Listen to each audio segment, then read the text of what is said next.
Guys, and welcome back to another Should You Bake It, my favorites. So this episode, super excited because I love doing pound cakes, but this one's not a pound cake. This is an angel food. Not just an angel food, but a raspberry angel food.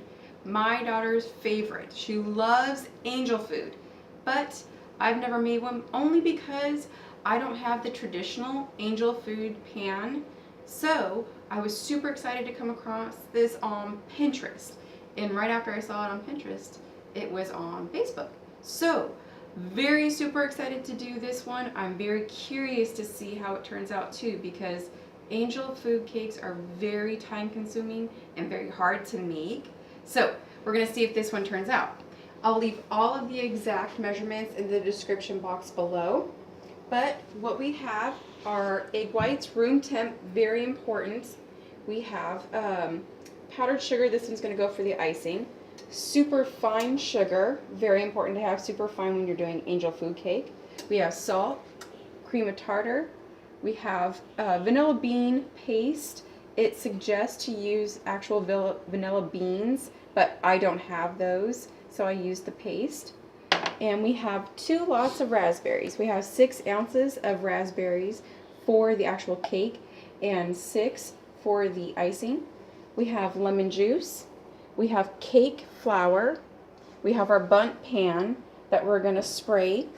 And we have a sifter because it suggests to sift our flour and our salt 3 times. And we have my favorite, the Baker's Joy, that has not only the spray but the flour incorporated in with it. And I use a brush, my own pastry brush that I use just for baking, that I'm going to brush into the crevices, because as you can tell, the bundt pans are infamous for their little creases. We've got our cake tester, our timer, and I have my coffee grinder here that I don't use for coffee. I use this because I didn't have super fine sugar on hand. So I used this to grind up my sugar more fine. Now you have to be careful if you're doing this as well, because there's a very fine line. If you grind it too much, you're going to get powdered sugar. We don't want powdered sugar, we just want super fine. So I just pulse this 3 times to get this super fine. And you're going to need a spatula because we're also going to need our stand mixer, and we're going to need our whisk attachment for that. So we're going to go ahead and get set up, and we're going to move on to our first step. Okay, so in a large bowl, I've mixed together the flour, only a ½ cup of the sugar and the salt, and sifted 3 times.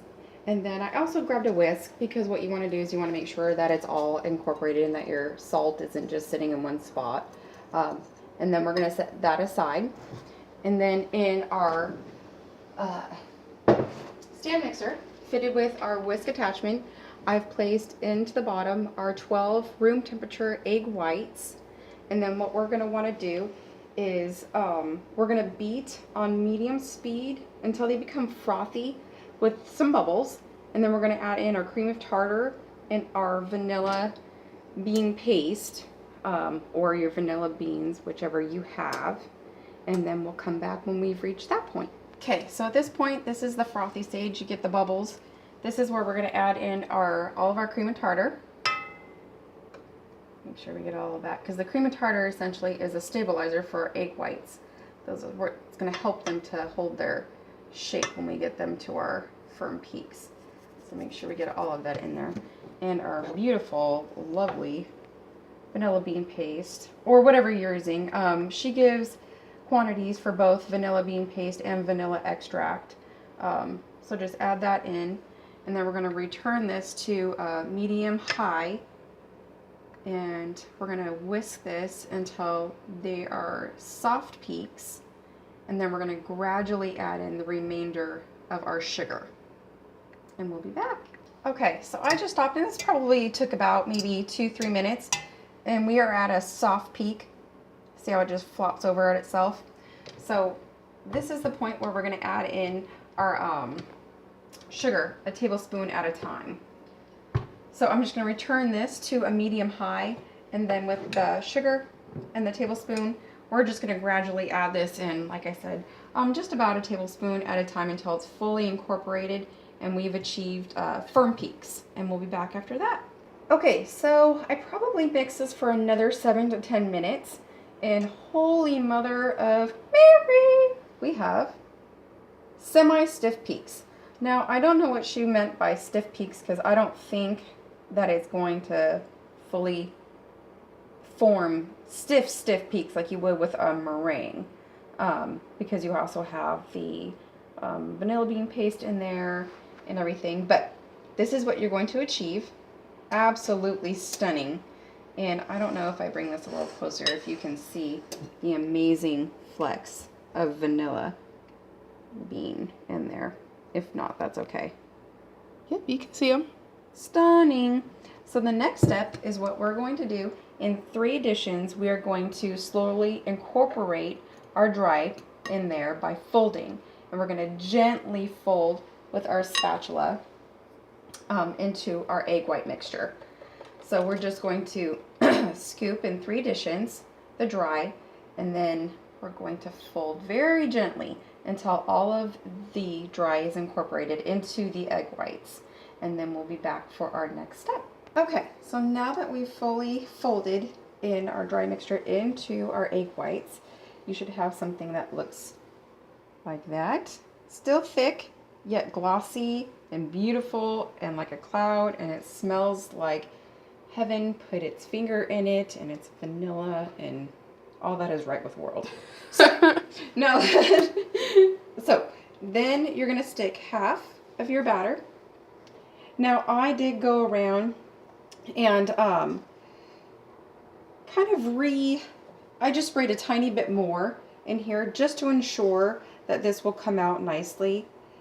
Just a tad bit more because I wanted to fixate more on these little divots that are in the pan, because those are what you're going to run into most having a problem with your batter, any batter, not just this, any batter sticking to it. So I went around and sprayed a little more on that and brushed up more into the crevices and also along the top right here in the middle and around the edges, because angel food tends to rise more.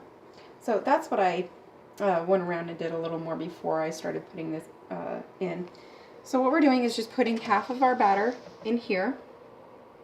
And then what we're going to do is we're going to grab a little offset spatula. Sorry about that. Didn't think about that. Grab a little offset spatula. Switch again. Oh gosh, Whoop. sorry. I grabbed the huge one, not the tiny one.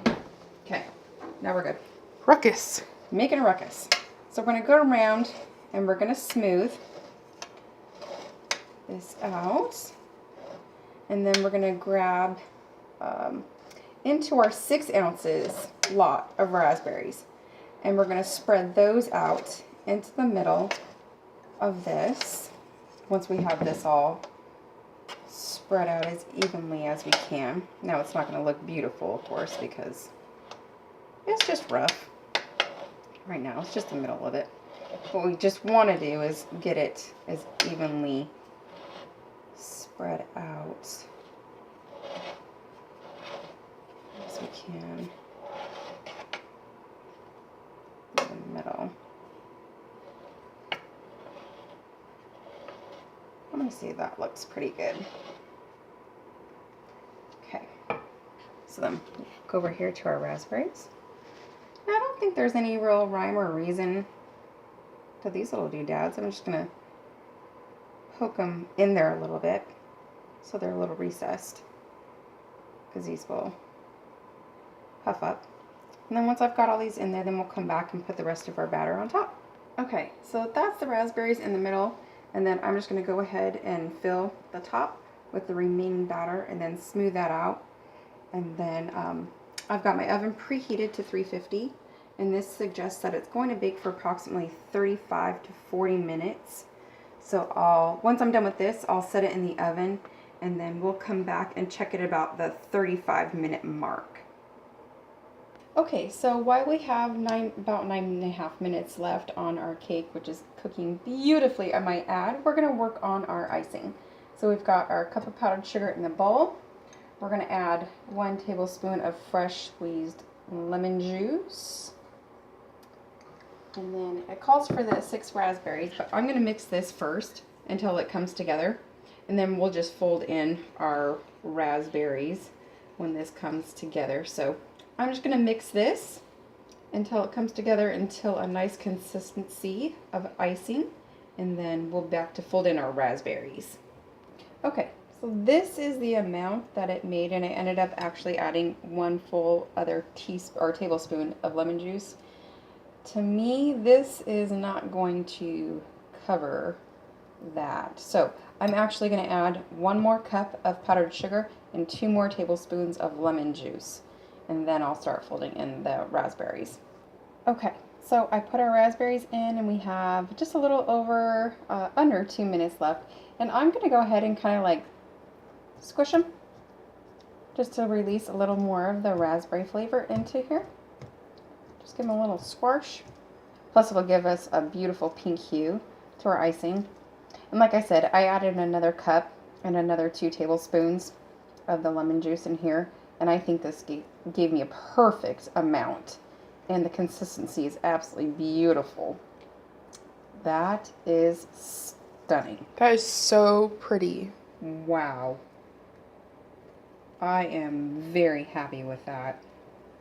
Oh, and the smell of the raspberry and the lemon together. Well, I mean, that's a classic combination, but the smell is incredible. It smells like summer in here. Yes. Now, if you did want to make this a little thicker, if you like a thicker icing, you can go ahead and add more powdered sugar, but I would only suggest adding a tablespoon at a time because it can get really thick really quick. Plus, once you set this aside, because your cake is going to have to cool for 10 minutes before you do ice it, it will get thicker while it sets too. So, oh my gosh, wow. That is beautiful. So like I said, I'm going to go ahead and set this while actually we have 9 seconds, so. Woohoo! That is beautiful. So I'm going to set this aside because we're going to pull this out right now. And check that. So set that aside, and I'm going to pull the cake out. Okay, so after we let the cake cool for about 15 minutes, then I glazed with the icing. And a few things about when you're glazing with this, I stuck it over a sheet tray on top of the cooling rack and then glazed it so it could pull down underneath. But when you put it on the cooling rack, I suggest maybe placing a piece of parchment paper or wax paper underneath it because you have to invert it when it cools. It's stuck to the cooling rack, so that's the only thing I would probably suggest when you do that. But other than that, I just iced it after the 15 minutes. And then just for additional purposes, for aesthetics, I topped with some extra raspberries I had, and then cut my daughter a piece, and she went ahead and tasted it. And so you could see the consistency of the angel food. It amazingly turned out like a pillowy cloud, like angel food. And that was my one question with this recipe, because I didn't have the proper pan and not being able to invert it in that pan. I was questioning whether it would turn out like a true angel food. And you can see the raspberries in the middle that we added, and they turned out so beautiful and had such an amazing red hue next to the bright white angel food. And then the flecks of the raspberry from breaking it up in the icing is just stunning. I might, next time I might add some lemon zest in there so you can see the zest with the raspberry flecks. I think that would be an additional thing that I would add to it. But other than that, this was a shocker for me. I was shocked that this turned out the way that it did. I'm very pleased. And the time, it doesn't take the hour and a half, hour and 45 minutes that a traditional angel food would. So that was a bonus. Not having that pan on hand was an additional bonus. And it smells absolutely phenomenal. So Brittany will tell you how it tastes. Okay, so my favorite thing, or my favorite cake, is angel food cake. And raspberries are my favorite berries, so this was definitely my favorite. But I was not expecting the texture to be like it came from a bakery. It tastes so perfect, and so like marshmallowy. Look, oh my gosh, it is so perfect and light. In the, I was surprised when I cut into the raspberries. They still oozed. That juice came from the raspberry. They are so moist and they're so wet. They did not get dry at all. And the sweetness of the icing, it just made the whole thing. It tied it all together. And it was the best cake I've ever had. So, thank you guys so much for watching. I hope you guys try this one. I think it's absolutely amazing. If you don't have the pan, if you have the few minutes that it takes to put it together, I think it's incredible. And I was excited. Brittany's excited, so I'm excited for you guys to try it. So thank you again for watching. I hope you enjoyed, and we'll see you next time. Bye!